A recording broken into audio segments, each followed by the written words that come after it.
जय श्री कृष्ण। राधे राधे दोस्तों, स्वागत है आपका अपने चैनल पर। आज हम लेकर आए हैं आपके लिए दुर्गा देवी की कथाएं।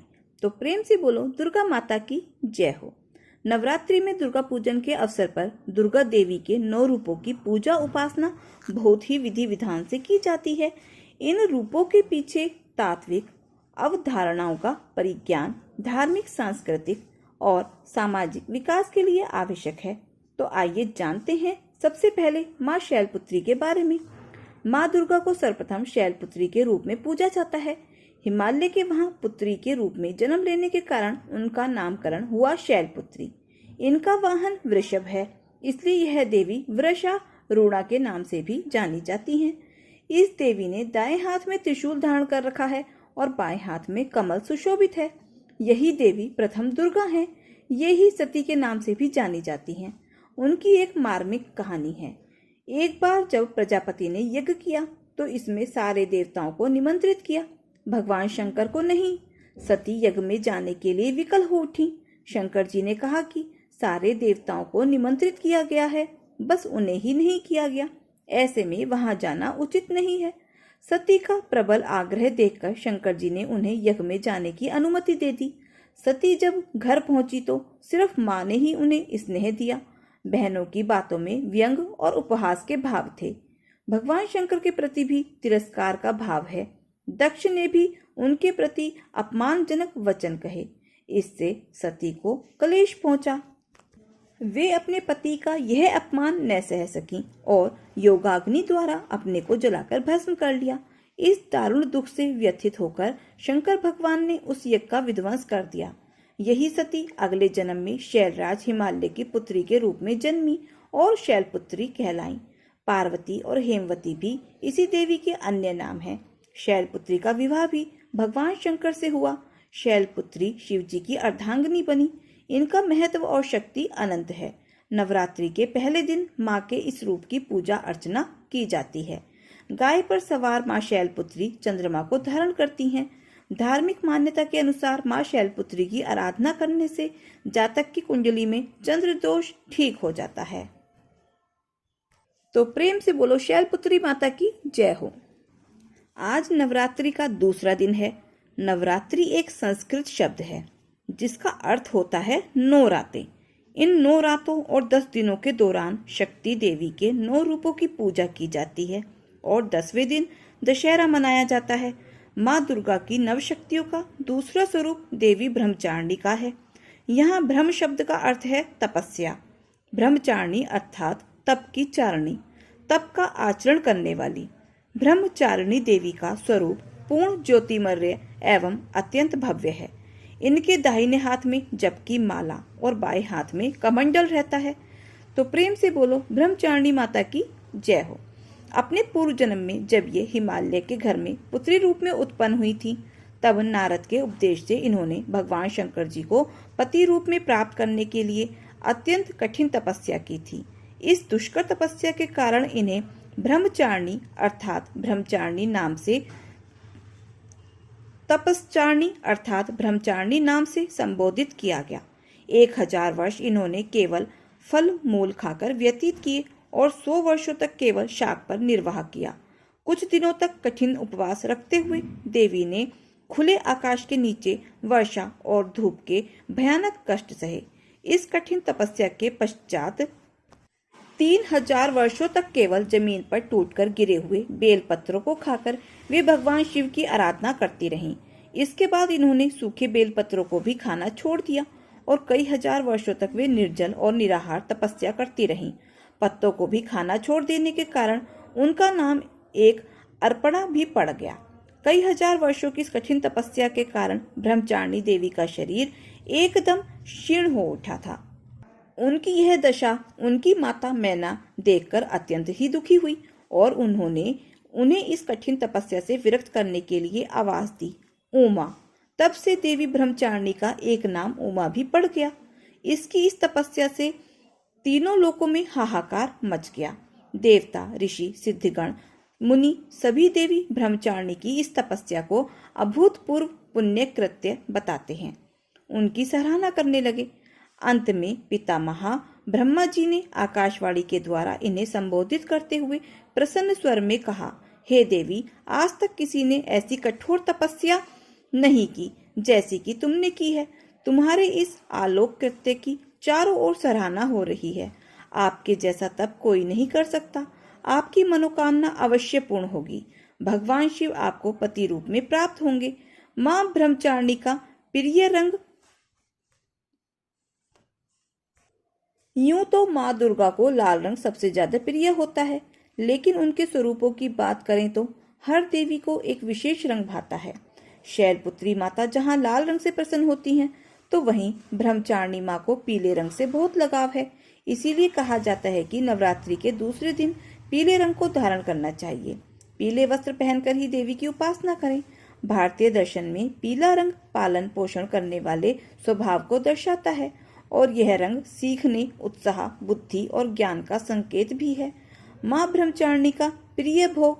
मां को चीनी और मिश्री काफी पसंद है, इसीलिए मां को भोग में चीनी, मिश्री और पंचामृत का भोग लगाएं। मां ब्रह्मचारिणी को दूध और दूध से बने व्यंजन अति प्रिय होते हैं, इसीलिए आप उन्हें दूध से बने व्यंजनों का भोग लगा सकते हैं। इन्हीं चीजों का दान करने से लंबी आयु का सौभाग्य भी पाया जा सकता है। देवी ब्रह्मचारिणी की आराधना से तप, त्याग, वैराग्य, सदाचार, संयम जैसे गुणों की वृद्धि होती है। जीवन के कठिन संघर्षों में भी व्यक्ति अपने कर्तव्य से विचलित नहीं होता। मां ब्रह्मचारिणी देवी की कृपा से उसे सर्वत्र सिद्धि और विजय की प्राप्ति होती है। लालसाओं से मुक्ति के लिए मां ब्रह्मचारिणी का ध्यान लगाना बहुत ही अति उत्तम है। तो प्रेम से बोलो ब्रह्मचारिणी माता की जय हो। हम लेकर आए हैं आपके लिए नवरात्रि के तीसरे दिन मां चंद्रघंटा के स्वरूप की पूजा और कथा। तो प्रेम से बोलो चंद्रघंटा माता की जय हो। नवरात्रि के तीसरे दिन मां चंद्रघंटा स्वरूप की पूजा होती है। चंद्रघंटा देवी का स्वरूप तपे हुए स्वर्ण के समान कांतिमय है। चेहरा शांत एवं सौम्य है और मुख पर सूर्य मंडल की आभा छिटक रही होती है। माता के सिर पर अर्ध चंद्रमा मंदिर के घंटे के आकार में सुशोभित हो रहा है, जिसके कारण देवी का नाम चंद्रघंटा हो गया है। अपने इस रूप से माता देवगण, संतों एवं भक्तजन के मन को संतोष एवं प्रसन्न प्रदान करती हैं। मां चंद्रघंटा अपने प्रिय वाहन सिंह पर आरूढ़ होकर अपने 10 हाथों में खड्ग, तलवार, ढाल, गदा, पाश, त्रिशूल, चक्र, धनुष भरे हुए तरकश लिए मंद मंद मुस्कुरा रही होती हैं। इस देवी की कृपा से साधक को अलौकिक वस्तुओं के दर्शन होते हैं, दिव्य सुगंधियों का अनुभव होता है और कई तरह की ध्वनियां सुनाई देने लगती हैं। इन क्षणों में साधक को बहुत सावधान रहना चाहिए। इस देवी की आराधना से साधक में वीरता और निर्भयता के साथ ही सौम्यता और विनम्रता का विकास होता है। इसीलिए हमें चाहिए कि मन, वचन और कर्म के साथ ही काया को विहित विधि विधान के अनुसार परिशुद्ध पवित्र करके चंद्रघंटा के शरणागत होकर उनकी उपासना आराधना करनी चाहिए। इससे सारे कष्टों से मुक्त होकर सहज ही परम पद के अधिकारी बन सकते हैं। यह देवी कल्याणकारी है। मां चंद्रघंटा की पूजा करने से जातक के सभी पाप नष्ट हो जाते हैं और जन्म जन्म का डर समाप्त हो जाता है और जातक निर्भय बन जाता है। मां की उपासना हमें बड़े ही भक्ति भाव से करनी चाहिए। देवताओं और असुरों के बीच लंबे समय तक युद्ध चला। असुरों का स्वामी महिषासुर था और देवताओं के इंद्र। महिषासुर ने देवताओं पर विजय प्राप्त कर इंद्र का सिंहासन हासिल कर लिया और स्वर्गलोक पर राज करने लगा। इसे देखकर सभी देवतागण परेशान हो गए और इस समस्या से निकलने का उपाय जानने के लिए त्रिदेव ब्रह्मा, विष्णु और महेश के पास गए। देवताओं ने बताया कि महिषासुर ने इंद्र, सूर्य, चंद्र, वायु और अन्य देवताओं के सभी अधिकार छीन लिए हैं और उन्हें बंधक बनाकर स्वयं स्वर्गलोक का राजा बन गया है। देवताओं ने बताया कि महिषासुर के अत्याचार के कारण अब देवता पृथ्वी पर विचरण कर रहे हैं और स्वर्ग में उनके लिए स्थान नहीं है। यह सुनकर ब्रह्मा, विष्णु और भगवान शंकर को अत्यधिक क्रोध आया। क्रोध के कारण तीनों के मुख से ऊर्जा उत्पन्न हुई। देवगणों के शरीर से निकली ऊर्जा भी उस ऊर्जा से जाकर मिल गई। यह 10 दिशाओं में व्याप्त होने लगी। तभी वहां एक देवी का अवतरण हुआ। भगवान शंकर ने देवी को त्रिशूल और भगवान विष्णु ने चक्र प्रदान किया। इसी प्रकार अन्य देवी देवताओं ने भी माता के हाथों में अस्त्र शस्त्र सजा दिए। इंद्र ने भी अपना व्रज और ऐरावत हाथी से उतरकर 1 घंटा दिया। सूर्य ने अपना तेज और तलवार दिया और सवारी के लिए शेर दिया। देवी अब महिषासुर से युद्ध के लिए पूरी तरह से तैयार थीं। उनका विशालकाय रूप देखकर महिषासुर यह समझ गया कि अब उसका काल आ गया है। महिषासुर ने अपनी सेना को देवी पर हमला करने को कहा। अन्य दैत्य और दानवों के दल भी युद्ध में कूद पड़े। देवी ने एक ही झटके में ही दानवों का संहार कर दिया। इस युद्ध में महिषासुर तो मारा ही गया, साथ में अन्य बड़े दानवों और राक्षसों का संहार मां ने कर दिया। इस तरह मां ने सभी देवताओं को असुरों से अभयदान दिलाया। नवरात्रि के तीसरे दिन मां चंद्रघंटा की पूजा की जाती है। यह शुक्र ग्रह की देवी मानी जाती है। यह मां चंद्रघंटा की पूजा की जाती है। यह शुक्र ग्रह की देवी मानी जाती है। नवरात्रि के तीसरे दिन मां चंद्रघंटा की पूजा अर्चना करते वाले जातकों की जन्मपत्री में शुक्र दोष समाप्त हो जाता है। प्रेम से बोलो चंद्रघंटा माता की जय हो। चौथी शक्ति की पावन कथा देवी कुष्ठमांडा पूजन विधि नवरात्रि में। इस दिन भी रोज की भांति सबसे पहले कलश की पूजा कर माता कुष्ठमांडा को नमन करें। इस दिन पूजा में बैठने के लिए हरे रंग के आसन का प्रयोग करना बेहतर होता है। देवी को लाल वस्त्र, लाल पुष्प, लाल चूड़ी भी अर्पित करनी चाहिए। मां कुष्ठमांडा को इस निवेदन के साथ जल पुष्प अर्पित करें कि उनके आशीर्वाद से आपका और आपके स्वजनों का स्वास्थ्य अच्छा रहे। अगर आपके घर में कोई लंबे समय से बीमार है तो इस दिन मां से खास निवेदन कर उनके अच्छे स्वास्थ्य की कामना करनी चाहिए। देवी को पूरे मन से फूल, धूप, गंध, भोग चढ़ाएं। मां कुष्ठमांडा को विविध प्रकार के फलों का भोग अपनी क्षमता अनुसार लगाएं। पूजा के बाद अपने से बड़ों को प्रणाम कर प्रसाद को वितरित करें। देवी कुष्ठमांडा योग ध्यान की देवी भी हैं। देवी का यह स्वरूप अन्नपूर्णा का भी है। उदराग्नि को शांत करती हैं, इसीलिए देवी का मानसिक जाप करें। देवी कवच को 5 बार पढ़ना चाहिए।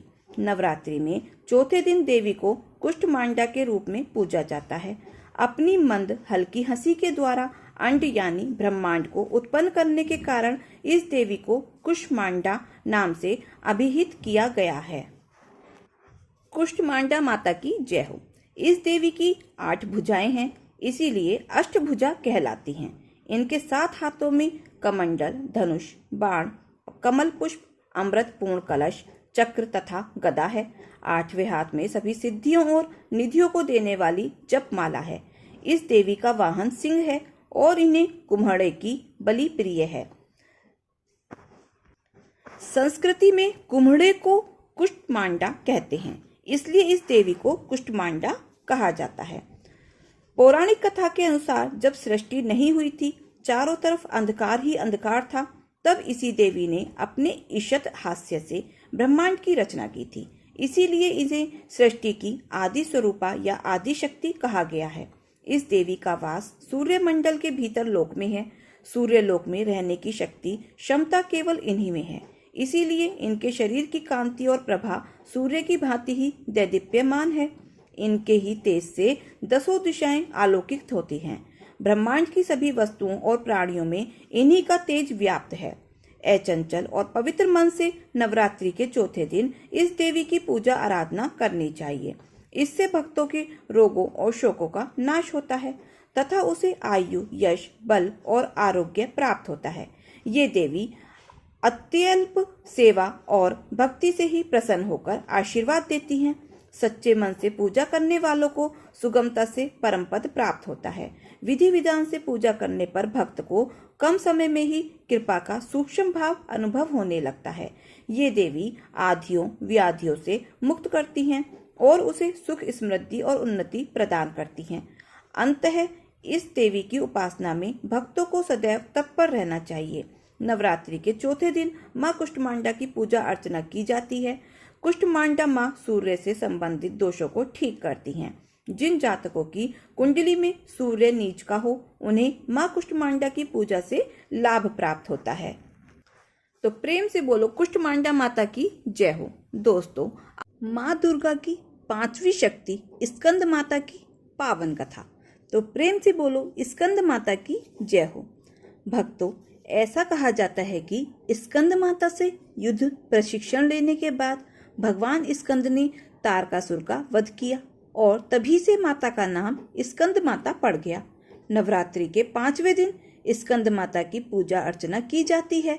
देव स्कंद कुमार यानी कि कार्तिकेय जी की माता होने के कारण इन्हें स्कंद माता का नाम प्राप्त हुआ है। पहाड़ों पर रहकर सांसारिक जीवों में नवचेतना का निर्माण करने वाली स्कंद माता नवरात्रि में 5वें दिन इस देवी की पूजा अर्चना की जाती है। कहते हैं कि इनकी कृपा से मूढ़ भी ज्ञानी हो जाता है। स्कंद कुमार कार्तिकेय जी की माता के कारण इन्हें स्कंद माता नाम से अभिहित किया गया है। इनके विग्रह में भगवान स्कंद बाल रूप में इनकी गोद में विराजित हैं। इस देवी की 4 भुजाएं हैं। ये दाईं तरफ से ऊपर वाली भुजा से स्कंद को गोद में पकड़े हुए हैं। नीचे वाली भुजा में कमल का पुष्प है। बाईं तरफ ऊपर वाली भुजा में वरद मुद्रा में है और नीचे वाली भुजा में कमल पुष्प है। इनका वर्ण एकदम शुभ्र है। ये कमल के आसन पर विराजमान रहती हैं, इसीलिए इन्हें पदासना भी कहा जाता है। सिंह इनका वाहन है।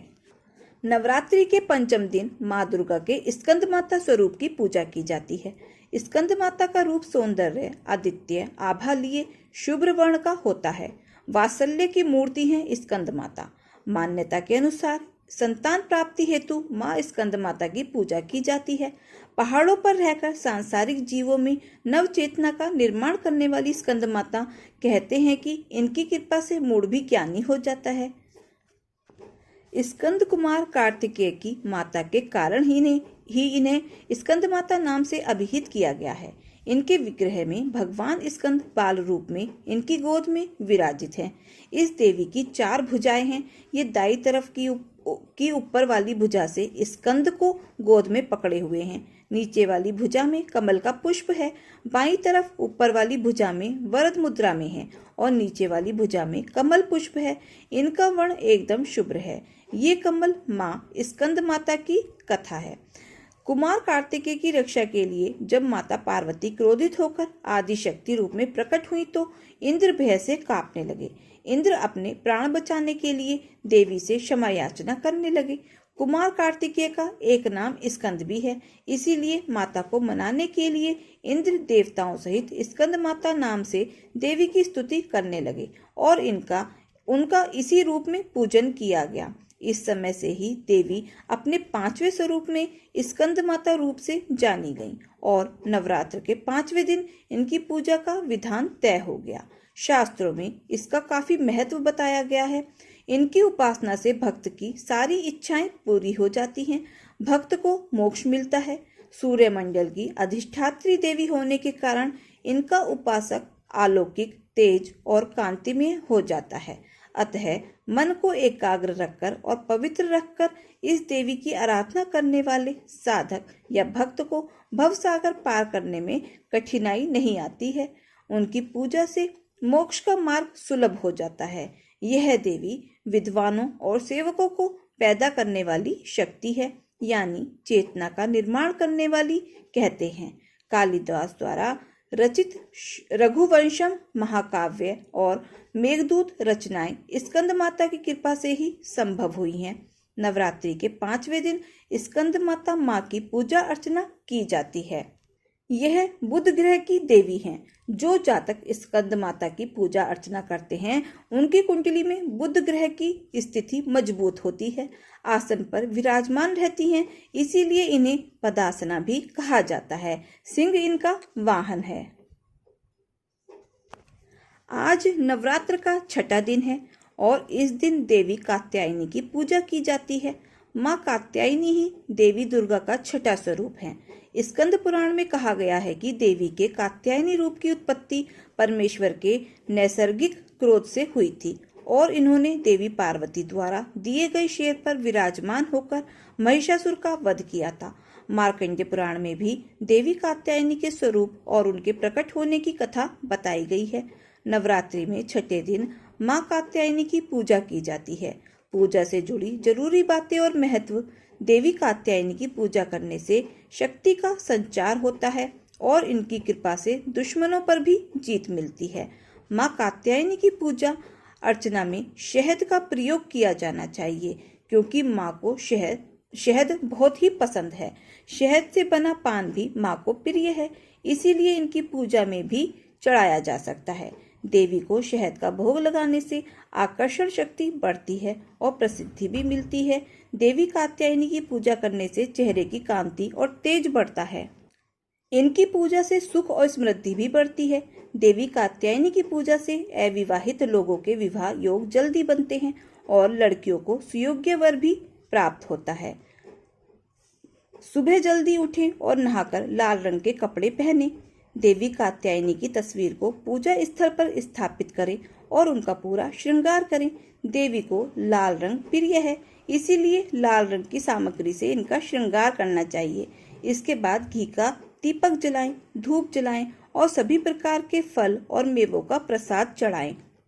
फूलों की माला हाथ में लेकर कात्यायनी माँ का ध्यान और आरती करें। इनकी उपासना और आराधना से भक्तों को बड़ी आसानी से अर्थ, धर्म, काम और मोक्ष चारों फलों की प्राप्ति होती है। उसके रोग, शोक, संताप और भय नष्ट हो जाते हैं। जन्मों के समस्त पाप भी नष्ट हो जाते हैं। माँ दुर्गा की छठवीं शक्ति कात्यायनी की उपासना करने से परम पद की प्राप्ति होती है।